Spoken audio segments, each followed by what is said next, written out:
እዛው ሆስፒታል ውስጥ ሽንት ቤት ወይ አልጋ ላይ ትተዋቸው ይሄዳሉ። ሁለተኛ በየመንገዱ ሰው በማይበዛበት ቦታ እንደ ገደል ነገር ውስጥ ያስቀምጧቸዋል። أنا وكافل اليتيم كهاتين أنا وكافل اليتيم كهاتين الرسول صلى الله عليه وسلم يننا يتيم قداسة كهاتين يوم القيامة في الشفاعة في الجنة. ደስ የሚለው ነገር እዚህ ውስጥ ኢማም አላቸው ራሳቸው አዛን እያሉ ያሰግዱናል። በጣም ከኛ ራሱ የበለጠ እውቀት ያላቸው ብዙ ልጆች አሉና ይሄ ምንም የማያውቁ አብዛኞቻችሁ ጨቅላ ናቸው። በጨቅላ ገና በጨቅላ ጨቅናታቸው የሚጣሉ ናቸውና እርዳታ ባገኙ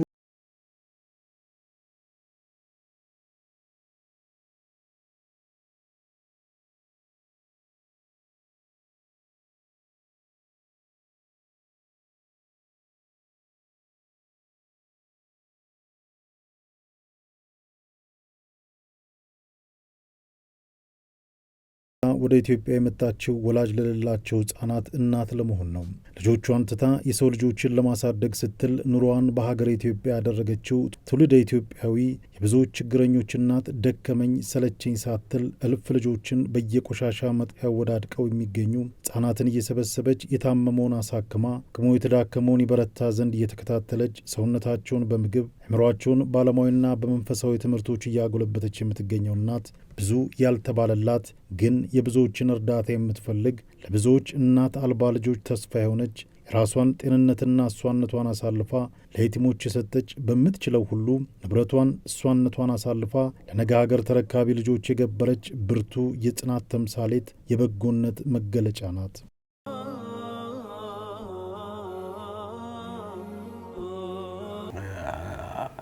ሴትዮዋ ያው ሰዓዳ ይባላሉ። በራሳቸው ነው ቤቱም እንደዛ ያቋቋሙት እና በጣም ብዙ ህጻናቶችን ያሳድጋሉ። እኛም የተዋወቅነው ሆስፒታላችን ለህፃናት እሷ የምታሳድገው ህፃናት ነፃ ሕክምና አገልግሎት ይሰጣል። በነፃ መድኃኒቶቹንም እንሰጣለን። ሐኪሞቹንም እንልካለን። አንዳንዴ እኔ በፐርሰናል በግሌም ሄዳለሁ። እዛ ጋር ሐኪሞቹን ይዤም ሄዳለሁ። ምርመራ እናደርጋለን። ምርመራ ሲደረጉ ብዙ ጊዜ ይገኛሉ በሽታዎቹ የሚገኙበት የቆዳ እንትን አብሮ ስለሚኖሩ የጆሮ የታቅማት ምናምን የልጅነት በሽታዎቹ ሲገኙ ወደ ሆስፒታላችን መጥቶ በነፃ አገልግሎት እንዲያገኙ እናደርጋለን። እሷም ትመጣለች፣ እኛ ጋር ትመጣለች። ችግር ሲገጥማትም ትመጣለች። በጣም ብዙ ልክ እንደ እናቱ የምታሳድገው ብዙ ህጻናትን እንድታሳድግ የሆነ ጊዜ ላይ ስንዴር በየጊዜው ማንም ሲሄድ በርከት ያሉ ህጻናቶችን ያገኛሉ። አንዳንዴ ደግሞ ኢቭን በየቦታ ተወልዶ የተጣሉ ህጻናቶች ያው ማሳደግ አንድ ልጅ አሁን በዚህ ዘመን ልጅ የራሴ ልጅ ራሱ ማሳደግ ምን ያህል ከባድ እንደሆነ እናውቃለን። ስለዚህ ባለውለታ ነች ለዚህ ህዝብ። ያ ሰው እንደምንም ሆኖ አንዴ ከተወለደ ያው ቤተሰብ ልጁ በማያውቀው ህፃኑ በማያውቀው ጉዳይ ቤተሰቦቹ ይጥላሉ በየቦታው። ኢቭን ሆስፒታል ውስጥም ጥሎ የሚሄዱ አሉ። ስለዚህ የሚያሳድጉት እንደዚህ ሲገኙ በጣም መበረታታት ያለበትና ሁሉም ህዝብ መደገፍ ያለበት ብዬ ነው የሚያምነው። በጣም ብርቱ ናት። ይሄ ዳረል ሂጅራ ይባላል። ሀረር ውስጥ ከተማ እኛ ዚያራ ዘየርን ጥሩ ስራ ነው። የአላህ የወዳ ስራ ነው። የአላሁ ስብሓነ ወተዓላ ይሄ ያዘዘ አላህ ነው። አላሁ ስብሓነ ወተዓላ የቁል ሊነቢይህ فأما اليتيم فلا تقهر ألم يجدك يتيما فوجدك ضالا فهدى وجدك عائلا فأغنى فأما اليتيم فلا تقهر. النبي صلى الله عليه وسلم إساتشو يتولدوا بيتيمنتنو إساتشو يعزز الله سبحانه وتعالى. بزي مكنات الرسول صلى الله عليه وسلم يقول أنا وكافل اليتيم كهاتين أنا وكافل اليتيم كهاتين الرسول صلى الله عليه وسلم. እነዚህ ልጆች ብዙ ሼኾች ከዚህ ውስጥ ኢንሻአላህ ይወጣሉ። ደስ የሚለው ነገር እዚህ ውስጥ ኢማም አላቸው ራሳቸው አዛን እያሉ ያሰግዱናል። በጣም ከኛ ራሱ የበለጠ እውቀት ያላቸው ብዙ ልጆች አሉና ነገ ሀገር ተረካቢ ናቸው፣ ነገ መሪ መሆን የሚችሉ ልጆች ናቸውና ሁሉም ሰው በቻለው አቅም እንዲረዳት ነው ማለት ነው።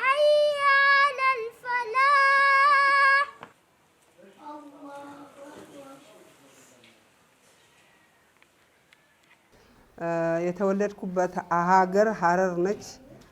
አሁን በአሁኑ ጊዜ የመጣሁበት ካናዳ ነው። ቶሮንቶ በሚባል ከተማ ነዋሪ ነኝ። ከኢትዮጵያ አሶሲዬሽን እና የኢትዮጵያ ፌዴራል ኤምባሲ ጭምር እያሳወቅኩኝ ለስራ መምጣቴ በዛ ምክንያት ነው። እኔ ራሴ ከራሴ ነው የጀመርኩት። አንደኛ እንደ ቅድም እንዳልኩት እኔም የቲም ነበርኩኝ። በየቲምነት ነበረ ያደግኩት። በዘመድ ቤት እንደዚህ በተለያየ ቦታ ነው ያደግኩት። ሁለተኛ ካናዳ ገብቼ ጥሩ ስራ አግኝቼ ራሴን ችያለሁኝ ባልኩበት ሰዓት ጁምዓ ሰላት ደረሰብኝና የጁምዓን ሰላት ደርሳለሁ በማለት ሮጥና ወድቃለሁኝ። እኔ ራሴ ሲወድቅ በዚህ ጋር ብሬኔ ውስጥ ደሜ ተመልሶ ራሴን አቃተኝ፣ ሳተኝ። ወደ 3 ቀን ሳልናገር ቆየሁኝና በሶስተኛው ቀን ትንሽ ሰው ማወቅ ጀመርኩኝ። አመት ድረስ በቃ የተምታታ ነገር ነበርኩኝ። በኋላ ልክ በአመቴ ብሬን ሰርጀሪ ተወሰነብኝ። ደምሽ እየፈሰሰ ነው፣ እሱን ካላወጣን በአንድ ወር መካከል ትሞቻለሽ አሉኝ። ካወጣሽውም እድልሽን በ50-50 ነው ሲባል አድርጌ ነው ሞተው እንጂ እንዴት የነገራችሁኝ ብዬ ገባሁበት። ከዛ ልክ 3 ሙስሊም የሆኑ ዶክተሮች ናቸው ያጋጠሙኝ ለብሬን ሰርጀሪው ማለት ነው። ልክ ለማድረግ በተዘጋጀሁበት ጊዜ መጀመሪያ ሸሃዳ አስያዙኝ። ከዛ በኋላ ከዳንሽ ምን ለማድረግ ኢንሻአላህ ነዝር ምትዩ ለአላህ ነዝር ምትዩ ነገር ምረጪ ስሉኝ ሀገሬ ሄጄ የተቸገረ ሰው ወይ እንደኔ የቲሞች ያሉበት አካባቢ ሄድና የቲም ለማሳደግ ነው አልኳቸው። የተነዘርኩት ልክ እሺ ያሉኝ። ብሬን ሰርጀሪውን አደረኩኝ። እነሱ 50 በ50 ካሉት በላይ 3ቱ ሙስሊሞች ኢማሞች ነበሩ ብሬን ሰርጀሪ ያደረጉልኝና አንድ ዶክተር ካናዲያን ነው ያደረገልኝ። ሰውዬ ነዝር ስል እነሱ አዳመጡኝ። ከቻልኩኝ እኔ ላደርገው፣ ካልቻልኩኝና እኔ ከሞትኩኝ ለአላህ ብሎ የሚያደርግ ሰው እንዲደረግ ብዬ ነዝር ገብቼ ብሬን ሰርጀሪ ሲያደርጉልኝና ሲጨርሱ ልክ እጃቸውን ሲያነሱ ነፍሴን አወቅኩኝ። የት እንዳለሁ ስሜ ማን እንደሆነ ለምን እንደማደርግ ሁሉ ተናገርኩኝ። ከዛ በኋላ በኮምፒውተር ሲያዩት እንዳውም ሰክሰስፉል ሆኖ ከዛም በላይ ነው፣ ይሄ ቀርቶ ሌላም ነገር ማድረግ የምትችይበት ውጤታማ ነው ብለው በጣም አስደሰቱ። ለአላህ ገለታ ይድረሰው አልሐምዱሊላህ ብዬ 1 ወር ከዛ ቆይቼ ከዛ በኋላ እዚህ መጥቼ የጀመርኩበት ምክንያት እንደዛ ነው። በችግር ምክንያት የተጣሉ ሕፃናት በቆሻሻ ገንዳ፣ ትቦ ውስጥ፣ በመንገድ አካፋይ ስር፣ በየአጥር ጥግ በችግር ምክንያትነት በወላጅ የተጣሉ ምግባቸውን የማያገኙ፣ ቢታመሙ አስታማሚም ሆነ ሕክምና የማያገኙ፣ ከፍ ሲልም ሕክምና የማያገኙ፣ ትምህርትና ማደሪያ ቅንጦት የሆነባቸውን ሕፃናት ከወደቁበት በማንሳት ለስነ ምግባር ተገዢ፣ ለማህበረሰቡ አጋዥ፣ ለሀገር ጠቃሚ እንዲሆኑ በምቾት ከምትኖርበት ሀገር ልጆቿንና ንብረቷን በትና በትጋት ልጆችን እየተንከባከበች ለአእምሯቸውም ለስጋቸውም በቻለችው አቅም እየመገበች ትገኛለች። አሁን የሚገኙት ልጆቹ አንደኛ ሆስፒታል ውስጥ ሲወልዷቸው ማለት ነው፣ እዛ ሆስፒታል ውስጥ ሽንት ቤት ወይ አልጋ ላይ ትተዋቸው ይሄዳሉ። ሁለተኛ በየመንገዱ ሰው በማይበዛበት ቦታ እንደ ገደል ነገር ውስጥ ያስቀምጧቸዋል። ሶስተኛ እዚህ በራችንም ላይ ያመጡና ይጥሏቸውና ይሄዳሉ። በጣም ከሚገርመኝና ከአላህ ሱብሓነሁ ወተዓላ ቅድም የነበረውን ሱሌይማን ያወጣሁለትን ልጅ የሆስፒታሉ ሽንት ቤት ውስጥ ጣሉት። ከዛ እንደዚህ ትሎቹ ከበውት ልጁን ማለት ነው። ሌላ ሰው አግኝቶት አንስቶት ወንድ አልፈልግም ሴት ብትሆን አሳድጋት ነበረ ወንድ ስለሆነ አልፈልገውም ብላ ለሰው ስታስረክብና ስረካከቡ ደርሼ ከዛ በጣም አሳዘነኝ። ተቀበልኩት። ልክ ቤት ሳመጣው ደግሞ በጣም አላህን የሚፈራ ሰው ሪስፖንሰር ተገኘለት። እኔ አስተምረዋለሁ፣ አሳድገዋለሁ፣ ስሜንም አውጡለት ብለው እና እንደዛ ትሉን ላዩ ላይ ሞልቶበት ሽንት ቤት ውስጥ መኖሩ በጣም ካሳዘነኝ አንዱ እሱ ነው። ይሄ ምንም የማያውቁ አብዛኞቻችሁ ጨቅላ ናቸው። በጨቅላ ገና በጨቅላ ጨቅነታቸው የሚጣሉ ናቸውና እርዳታ ባገኙ የሚሞቱ ናቸው። ምናልባት እዛ ውስጥ ጥሩ ጭንቅላት ያላቸው ልጆች አገሪቷን ሊመሩ የሚችሉ በጣም አገልግሎት ሊሰጡ የሚችሉት ትውልድ እዛ ውስጥ አለ። ስለዚህ ትውልድ የማስቀጠል ሁኔታ እኮ ነው። በዚህ በተለያየ ምክንያት ሰው በቃ በተለያየ ምክንያት ልጅ ይጣላል ወይ ጥሎት ይሄዳሉ ወይ በማሳደግ ግን ባቀታቸው ሁሉ እንትን ይላሉ። ስለዚህ ይሄንን ሰብስቦ ማሳደግ አንደኛ ያለ ኃጢአታቸው ይጣሉ ጨቅላዎቹን ተስፋ ሰጥቶ ማሳደግ ትልቅ ውለታ አለው ለህዝቡ ለማህበረሰቡ። ኸይር እኛ እንግዲህ እንደ ሙስሊም ተማሪ ጀማ ያው ባለን የረፍት ጊዜ ሰዓት የጉልበትም ስራ ሆነ ብርም ካስፈለገ እያዋጣን መተን የዚያራ ስራ እናደርጋለን። እነዚህ ልጆች ብዙ እርዳታ ያስፈልጋቸዋል። አንደኛው የትምህርት እርዳታ ሲሆን የምግብም እርዳታ እንዲሁም የአልባሳትም ሆነ የተለያዩ እርዳታ ያስፈልጋቸዋል። ከነዚህ መሀል እኛ በጊዜው መስራት ያዝነው ትምህርታቸው ላይ አንዳንድ ቲቶሪያሎች መስጠት እንዲሁም ደግሞ የጉልበት ስራዎች ለምሳሌ ቤታቸውን አልጋዎች ምናምን ማስተካከል ይሄን እንሰራለን። የሻወሪንግ ስራ ደግሞ ያው በኢዶች ሲመጡ ምናምን እሱን እያደረግን እንገኛለን። እነዚህን ወላጅ አልባ ህጻናቶች ከድጋፍ ሰጪ አካላትና ከህብረተሰቡ ጋር በመሆን ሰፊ ስራ መስራት እንደሚገባ ልጆቹም ተለውጠው ለራሳቸውም ሆነ ለሀገርም የሚጠቅሙ ዜጎች ከማድረግ አንጻር የተወሰኑት አብረው እያገዙ ቢሆንም አጥጋቢነቱ ግን የጎላ አይደለም። ለዚህም ሁሉም በሚችለው ድርጅቱን እንዲያግዙ የዳሩል ሂጅራ መስራች ጥሪዋን ታስተላልፋለች። ከመንግስትና ከግል አንዳንድ ባለሀብታሞች ማለት ነው እና አህሉል ኸይር ብቻ በሉና ስማችንን ሳትጠሩ ብለው የሚያደርጉ ሰዎች አሉ፣ ምግብ ነገር ማለት ነው። ከመንግስት ግን በጣም ከማመሰግነው መብት መስጠቱ ብቻ ነው እስካሁንና በዛሬ አመት ማለት ነው ብዙ ከዚህ በፊት ከነበሩት መሪዎች ለሀረር ማለት እንደ ፕሬዝዳንት ማለት ነው ብዙዎቻቸው በስም ነው የሚያውቁት እንጂ መጥተው ያዩ ሰው የሉ። በጣም በጣም በጣም አልহামዱሊላህ ብዬ ከማመሰግነው አንዱ ፕሬዝዳንታችን ኦርዲን በድሪ ሐምዶኝ በአሁኑ ሰዓት ያሉት በእግራቸው ከአንዴ ሁለቴም በመምጣት ለሌላ መርዳት የሚችሉትን ሰዎች እኔ ማይቼዋለሁኝ ጥሩ ነገር ነው እርዱ በማለትና በማስተባበል እያደረጉ ካሉት ከመንግስት እሱ ነው አንድ። ሁለተኛ ደግሞ በፊት በየአንድ አመት ነበር የሚያሳድሱት እውቅናውን ማለት ነው ይዤዋለሁኝ። አሁንም ማሳያቸዋለሁ ሌላም ብዙ ነገር እና በተቻላቸው መጠን እውቅናውን የሚያስፈልገኝን አሟልቼ እንድታደስልኝ እና ተደጋፊ እንደሆነ ተቀባይነት እንዳለው እና ህጋዊ እንደሆነ ያደረጉት ፕሬዝዳንት አሁን ያሉት ኦርዲን በድሪ ሐምዶኝ ናቸው። ይሄ ድርጅት መሰላ ብዙ ድርጅቶች አስፈላጊ ነው። ብዙ የቲሞች አለ ብዙ ኢትዮጵያ ውስጥ አሁን በተለያየ ምክንያት ብዙ ቦታ የቲሞች ድርጅቶች መቆም ግድ ነው፣ ዋጅብ ነው፣ አስፈላጊ ነው። ይሄ የኛ አብሮ መስራት ማይሰላላ ስም ኢንሻአላህ አብሮ እንሰራል። እሷ ጋር ሌሎች ጋር አብሮ መስራት ፍቃድ ትብብር መድረክ ላይ የሁሉ ሰው ላይ አስፈላጊ ነው። በተለይ ሙስሊሞች ብዙ አጅር አለ፣ ትልቅ አጅር አለ። الرسول أن يكون مع النبي صلى الله عليه وسلم كنبي ጋር ጀነት ረፊቅ መሆኑ ትልቅ ደረጃ ነው። በዚህ ምክንያት ብዙ ድርጅቶች አስፈላጊ ነው። ይሄ ላይ ሁሉ የኛ ጥሪ ሁሉ ሰው መሳተፍ ዋጅብ ነው አላሽ። ከመንግስት ጋር ያው መንግስት በየደረጃው አለ። አሁን ለምሳሌ የኛም ሆስፒታል ስትወስድ የሀረማያ ዩኒቨርሲቲ ስር ነው ያለው። በሀረር ውስጥ ያለው ህይወት ፋና ሆስፒታል የሀረማያ ዩኒቨርሲቲ ቲቺንግ ሆስፒታል ነው። እንዲሁም በምስራቅ ኢትዮጵያ ዋና የሪፈራል ሆስፒታል ነው ሰው የሚላክበት አንዱ የመንግስት ተቋም ነው። ስለዚህ እኛም ስናግዝ እንደ መንግስት ነው የምናግዘው፣ እንደ አንዱ በአቅማችን ልክ የምንችለው ነገር ስንሰጥ ማለት ነው። አይ ቲንክ ክልልም ያግዛል።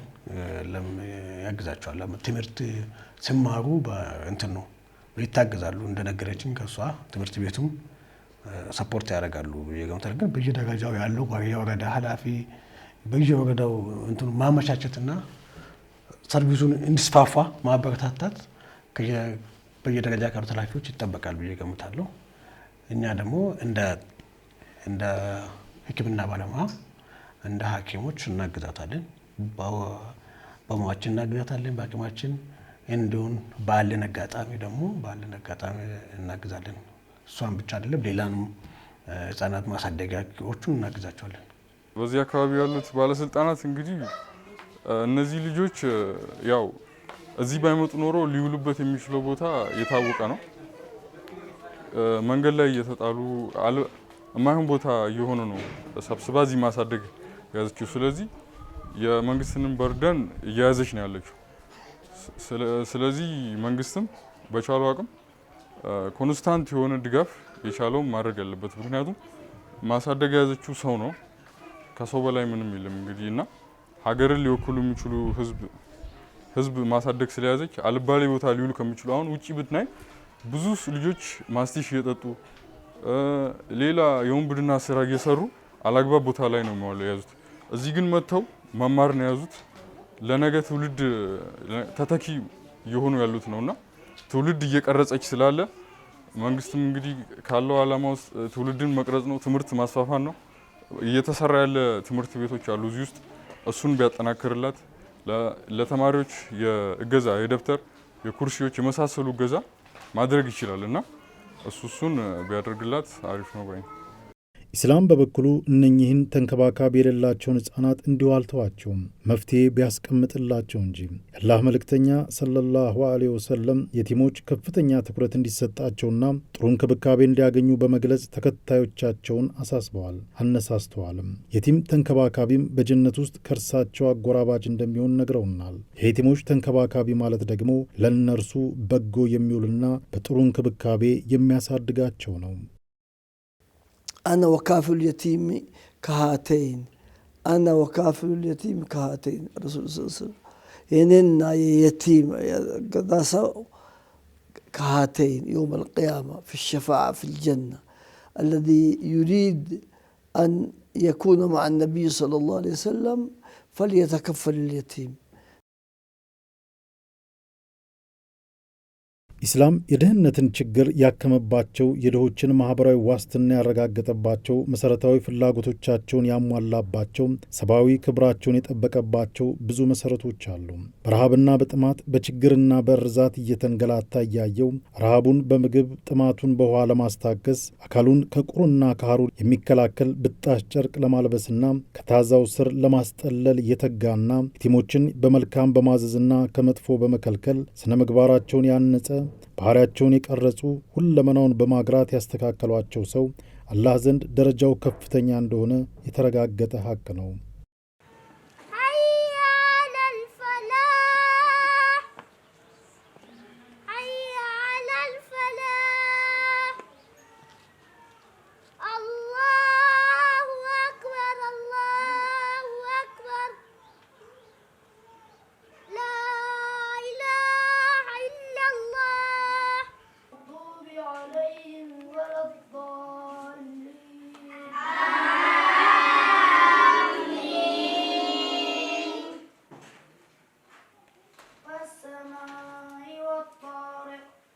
ዳሩል ሂጅራ የበጎ አድራጎት ድርጅት እየሰራ ያለው በህፃናት ላይ ያተኮረ ነው። ዳሩል ሂጅራ በችግር ምክንያት ተገፍተው በሽንት ቤት በቆሻሻ መጣያ ትቦ ውስጥ የተጣሉትንና ለአደጋ ተጋላጭ የሆኑ ህፃናትን በማንሳት እንደማንኛውም ሰው መሰረታዊ ፍላጎታቸው ተሟልቶላቸው እንዲኖሩ ማድረግ እንዲሁም አኗኗራቸውን ለማሻሻል የዜግነት አስተዋጽኦ ለማድረግ የሁሉንም እገዛ ማስፈለጉ አልቀረም።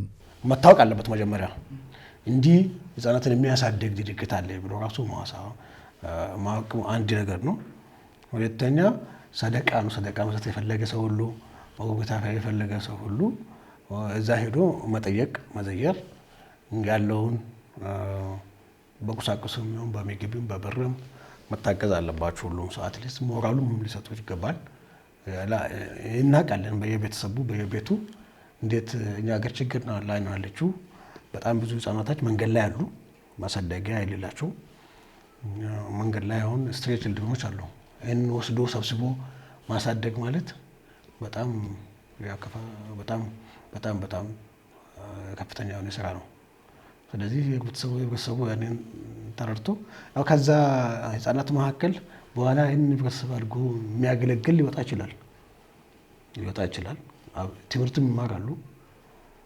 አሁን ግን ኮሌጅ የገቡ አሉ የእሷ እንትን ያለችው ልጆች እና ስለዚህ ሁሉም ሰው በሚችለው አቅም በሙያው፣ በስራው፣ በእውቀታቸው፣ በሀብታቸውን ቢያግዟት ከህብረተሰቡ ብቻ ሳይሆን ከክቡር ጠቅላይ ሚኒስትራችን አብይ አህመድ ጀምሮ በጣም ኃላፊነት ተሰምቶት ነገ ሊተካኝ ይችላል የሚባል ስሜት ኖሯቸው ልጆቹን ምግብ፣ መጠጥ እንደዛም ሕክምና ከዛ በኋላ ትምህርት ተምረው ቦታ መተካት እንዲችሉ ማድረግ ይጠበቅብናል ከሁላችንም።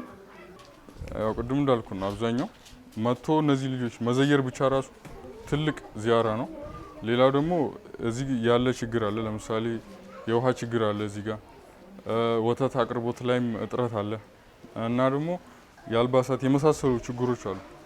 እነዚህ ሁሉም በሚችለው መጥቶ ቢረዳትና የሞራል ስራ እንዳይሆን ለምሳሌ እኛውን ስኬጁል አድርገን ባለን ረፍት ሰዓት የሆነ ነገር እያደረግን እንመጣለን እና ሌላውም ሰው የሆነ ስኬጁል አድርጎ ለምሳሌ በዚህ አመት ለኡሙ ሳዳ ለዚህ ልጆች ይሄን ነገር አደርጋለሁ ብሎ ስኬጁል አድርጎ ቢያደርግ አሪፍ ነው እንጂ ጀስት አንዴ ብቻ ወይ ብር ሰጥቶ በሆነ ነገር በሞራል ብቻ የሚሄድ ከሆነ መሀል ላይ እጥረት ሊመጣ ይችላልና ቀጣይነት ያለው ስራ እንዲሰራ አሪፍ ነው። አቅም ያላቸው ሰዎች አላህ አቅም ይጨምርላቸው፣ እንደጨመረ ደግሞ መስጠት ያሳውቃቸው ብዬ ነው መልእክት ምልክላቸው። እነዚህ ልጆች አንድ ዳይፐር 850 ሆነ። አንድ ወተት የልጆቹ ሴሚላክ የሚባል ማሚላክ የሚባል ወተት ነው የሚጠቀሙት የናጡት ስላጡ እነሱም ወደ 900 ብር እየገባ ነው እና አካውንትም አለን። ስልክ ቁጥራችንን ከናንተም ከኛም 0935780920 ብለው ብደውሉልን አካውንታችንን ልንሰጣቸው እንችላለን። ልክ ደግሞ ስሰጡንና ስልኩ አሳያችኋለሁ። በኋላ ከፈለጋችሁ መቅዳት ትችላላችሁ። ወተት ግዙ ላለ ወተቱን ገዝተን መገዛቱን ቪዲዮ ቀጥተን እንልክላቸዋለን። ገንዘቡ ደግሞ በእጅ ከሰው አንቀበልም። አካውንት የልጆቹ በልጆቹ ስም አካውንት ዳሩል ሂጅራ የሚባልም አለ፣ ሳዳ አብደላ በክር የሚባል አለ። በዛ ይጨምሩላቸዋል። ልክ የታዘዝነውን ነው የምናደርግላቸው። በህጉም መሰረት በሸሪዓውም የተአድል አማና ኢላ አህሊሃ ስለሆነ የሚሰጡትን ነገር በተባለው ላይ ካላዋልን ተጠያቂነት እንዳለብንም ፈርመን ነው